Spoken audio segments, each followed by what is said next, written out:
नमस्कार, इन सोलापूर न्यूजच्या बातमीपत्रात आपलं स्वागत। सुरुवातीला एक नजर ठळक घडामोडींवर। या हेडलाईन्सचे प्रायोजक आहेत सोलापुरातील नावाजलेले 7 हिल्स मेन्सवेअर अँड कलेक्शन। आता बेस्ट क्वालिटी आणि परफेक्ट फिटिंग फक्त 7 हिल्स मध्येच। मनपा कर आकारणी विभागाच्या वसुली उद्दिष्टपूर्तीत ढिलाई करणाऱ्या कर्मचाऱ्यांना कडक शब्दात ताकीद। उपायुक्त आशिष लोकरे यांच्याकडून। स्थायी समिती सभापतीपदी नगरसेविका रंजिता चाकोते यांची बिनविरोध निवड। महापालिका आवारात उत्साह जल्लोष साजरा।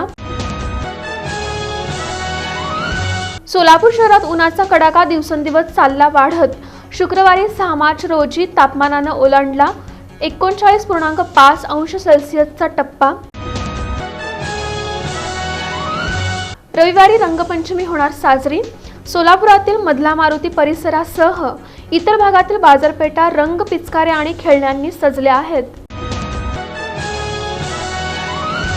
येत्या 1 एप्रिल पासून ज्येष्ठ नागरिकांसह महिलांना रेल्वे प्रवासात मिळणार सवलत। प्रवाशांचं लक्ष आता केंद्राच्या निर्णयाकडे। आणि अक्कलकोट रोड परिसरात स्वच्छ एमआयडीसी सुंदर एमआयडीसी या अभियानाचं थाटात उद्घाटन महापौर विनायक कोंडाल यांच्या हस्ते।